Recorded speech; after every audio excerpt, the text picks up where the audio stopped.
Hello everyone, welcome to Barca News. It is June 3rd, 2025, and Barcelona continue to make headway in Joan Garcia's signing, which could mean the potential departure of Ter Stegen. Also, Barcelona are considering an extreme measure in regards to Iñaki Peña's exit. And finally, Osimhen's national team coach has made some shocking statements. We have a lot to discuss, so let's begin.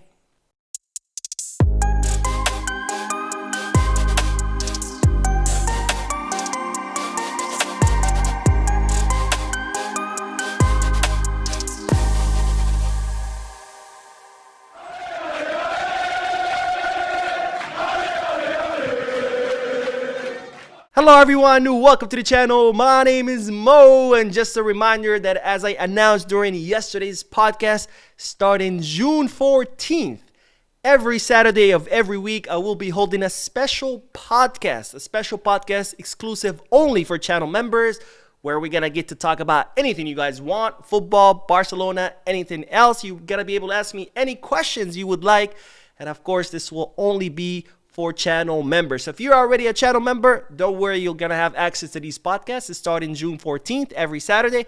If you're not a channel member yet, you still have time to become one. Anyways, let's start with the news because, ladies and gentlemen, the International Football Association Board, which is kind of like the board that sets up the refereeing rules, has decided to amend the penalty shootout rules after the Julian Alvarez incident in the Champions League. Now, as you might recall, Atletico Madrid and Real Madrid went to a penalty shootout in the round of 16 of the Champions League.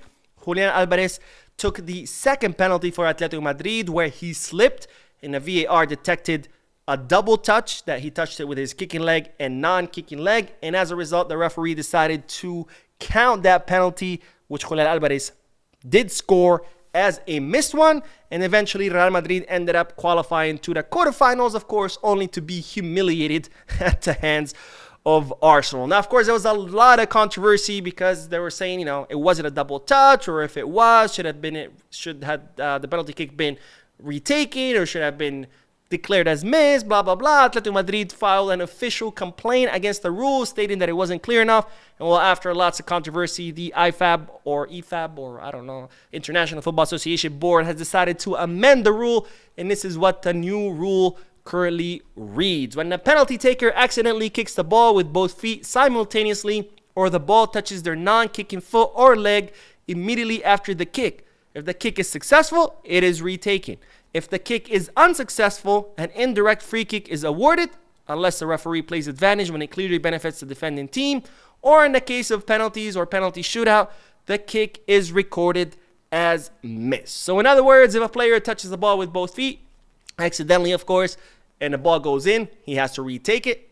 If he misses, it remains as a missed penalty kick. Now, I do want to hear you guys' thoughts and opinions. What do you think about this new amendment? Do you like it? Not? Let me know down below in the comment section. Now, let's move back to Barcelona news because, ladies and gentlemen, Barcelona continue to make headway in the signing of Joan Garcia. Now, Barcelona had initially decided that they weren't going to sign a goalkeeper, but after taking it into consideration, or seriously considering Joan Garcia, they decided that Garcia, at 24 years old, could become an elite goalkeeper. And given that he is the best goalkeeper in La Liga and his release clause only sits at 25 million euros, Barcelona thought that this was an absolute steal to sign the best goalkeeper in the Spanish league for only 25 million euros. And as such, Barcelona presented an offer to Joan Garcia, and now Joan Garcia has officially given the green light for his move from Espanyol to Barcelona. Barcelona continue to make headway. They're very close on finalizing a deal. And once the deal is completely finalized, Barcelona will pay the 25 million euro release clause, and Joan Garcia will become a Barcelona player. Now, it's been revealed why there hasn't been any announcement from the club or anyone else in regards to an official announcement. Of course, I'm talking not about like media reporting about it, but it's been revealed why there hasn't been an official announcement about Joan Garcia giving the green light. And it looks like the player asked that until Barcelona pay the release clause, he doesn't want any official announcement. So once the deal is done, Barcelona pay the release clause, then there'll be an official announcement that Joan Garcia has become a Barcelona player. Now, of course, the big looming question is, now that Garcia is going to be coming to Barcelona, Szczesny is about to renew. What's going to happen with Mark Ter Stegen? Now, as I reported in a previous video, Ter Stegen has made it very clear that he is not looking to leave the club. Barcelona, for now, are not thinking of pushing or forcing Mark Ter Stegen out. However, there are reports stating that Barcelona are now putting their full faith or betting on Joan Garcia. In other words, they want Joan Garcia to become the first goalkeeper of Barcelona.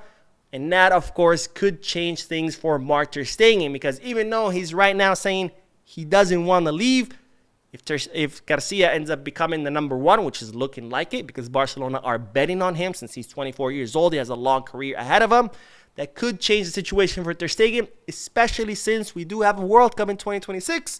And if Ter Stegen wants to be the starting goalkeeper for Germany in the World Cup, he's going to have to be playing, because usually teams don't like substitutes who haven't played all season to be their starters. So that, of course, could change things for Ter Stegen. It's reported that once he returns to Barcelona, the club are set to meet with him. We'll see what happens during that conversation. Whether Barcelona tell him, look, you're not going to be the first anymore, and Ter Stegen decides to leave, or whether Barcelona decide to, hey, we're going to put you on the market. We don't know yet, but as of now, Barcelona are not looking to force him out, but they are looking to choose Joan Garcia as the number one. So we'll see what that does for Ter Stegen. Now, given this development with Joan Garcia and Ter Stegen, it's reported that Al Hilal have now taken interest in Mark Ter Stegen. Just like Barcelona saw Joan Garcia as a great market opportunity, Al Hilal are now seeing this as a great market opportunity. They know that Joan Garcia is coming to Barca, that most likely he will become the number one goalkeeper, and as such, they are looking to make an offer to Ter Stegen to move to Saudi. Of course, Al Hilal have already tried this with previous goalkeepers like Alisson and Ederson, and now they will be looking to convince Mark Ter Stegen to go to Saudi, especially with the promise of playing time, because again, the World Cup is right around the corner and Ter Stegen is going to need playing time. So Saudi are going to be looking to convince him with that, and of course, with lots of money, just like they convinced with many players. We'll see whether that works or not, because again, Ter Stegen for now is saying that he will not leave. Now, speaking of departing goalkeepers, we do have to talk about Iñaki Peña, who of course does not count in Hansi Flick's plans. The player has decided to leave because he knows that Hansi Flick doesn't count on him. In fact, now Barcelona are going to have like 1 million goalkeepers, so Hansi Flick is going to count on him even less. Now, there is interest in Iñaki Peña, like, for example, Valencia, Celta, and even Galatasaray, where he spent some time there on loan and did really well. But what's the problem? The problem is that these clubs cannot assume his salary, and as such, it's reported that now Barcelona are considering an extreme measure, which is, of course, a contract rescission. So, in other words, Barcelona would cancel the contract of Iñaki Peña. He would leave as a free agent. He would be able to negotiate whatever contract he wants with Valencia, Celta, Galatasaray, whomever he wants, because then those clubs would have more money available to pay Iñaki Peña since they don't have to pay a transfer fee. Now, why do I say this is an extreme measure? Because, of course, when you rescind the player's contract, you have to pay him the entire contract or what you owe to them on that contract. Iñaki Peña has a contract until 2026, so Barcelona would have to pay him a full salary for that last remaining season. Of course, you could always negotiate with the player, but most likely if Barcelona end up rescinding the contract, they're going to have to pay something. Maybe they agree not to pay the full salary, the full season, but they're going to have to pay something, and this is why it is an extreme measure, which is currently being considered, so Iñaki Peña can depart, enjoy whichever club he wants. Now, we will end this video with the news that Victor Osimhen's national coach has shocked everyone with the statements that he made. Now, Osimhen just spent a season on loan with Galatasaray where he absolutely killed it. He scored 37 goals and provided 8 assists in 41 matches.